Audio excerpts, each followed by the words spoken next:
அனைவருக்கும் இனிய வணக்கம். இன்றைக்கி ஒரு குட்டி கதை. ஒரு ஊர் தலைவர் மிக நல்ல பண்பாளர், நல்ல மனிதர்.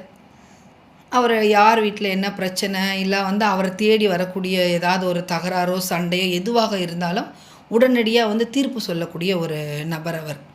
அவர் சொல்லக்கூடிய தீர்ப்பு எத்தகையதாக இருந்தாலுமே ஏற்றுக்குவாங்க அந்த சூழல். ஏன்னா அவர் நல்லவர் அப்படின்ற ஒரே காரணத்துக்காக நியாயமாக நடந்துக்கக்கூடியவர். ஒரு நாள் சந்தை பக்கமாக வந்துட்டுருக்கார். நல்லா நிறைய கிராமங்கள் கூடக்கூடிய ஒரு மிகப்பெரிய சந்தை அது. அப்போ அந்த அம்மா வந்துட்டு இருக்கும்போது அங்கே ஒரு சின்ன வாய் சண்டை தகராறு நடந்துட்டுருக்கு. அங்கே போய்ட்டு நிற்கிறார். என்னன்னு சொல்லி கேட்குறாரு. கூலி தொழிலாளி ஒருத்தவர் பணிந்து மன்னிப்பு கேட்டுருக்காரு. ஆனால் ஒரு வாட்ட சட்டமான ஒரு ஆள். அவர் கூட ரெண்டாவது பார்க்கும்போது வசதி படுத்தவர் மேலே இருக்குது. அவர் சொல்கிறார், இதை மாதிரி இந்த ஆள் மூட்டையை தூக்கி வண்டியிலேருந்து கடையில் இறக்கும் பொழுது இடையில் சென்ற என் கோழியை நசுக்கி கொன்னுட்டான். அதனால் என்னுடைய கோழிக்கு இழப்பீடு காசு கொடுக்குறதும் இல்லாமல் அது முட்டையிடக்கூடிய கோழி.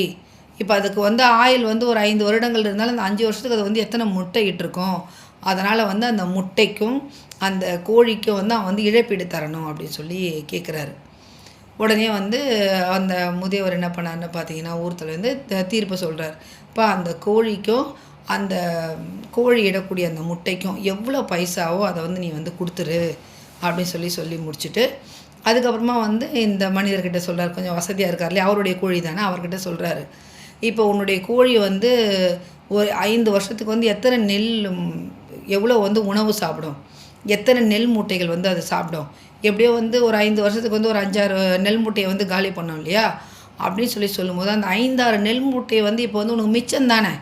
அவன் அந்த கோழியை கொன்னதால். அதனால் அந்த 5-6 நெல் மூட்டைகளை நீ என்ன பண்ணுன்னு பார்த்தீங்கன்னா அவனுக்கு கொடுத்துரு, அதோடைய பைசா நீ அவனுக்கு கொடுத்துருன்னு சொல்கிறாரு. அதன் பிறகு அவன் யோசிக்கிறான், என்னடா இது, கோழிக்கும் முட்டைக்கும் நம்ம கம்மியாக தான் காசு கேட்டோம், ஆனால் இவர் 5 நெல் மூட்டை சொன்னார்ல. அப்போ அப்படின்னு பார்த்தீங்கன்னா 5-6 நெல் மூட்டைக்கு நான் அவனுக்கு காசு கொடுக்கணும் போது அதை விட அதிகமாகுது. அதனால் உடனே அவர் என்ன பண்ணாருன்னு பார்த்தீங்கன்னா, நீ எந்த பைசாவும் கொடுக்க தேவையில்லைப்பா, என் கோழி சாகலை, நான் போகிறேன்னு சொல்லி போயிட்டாரான்.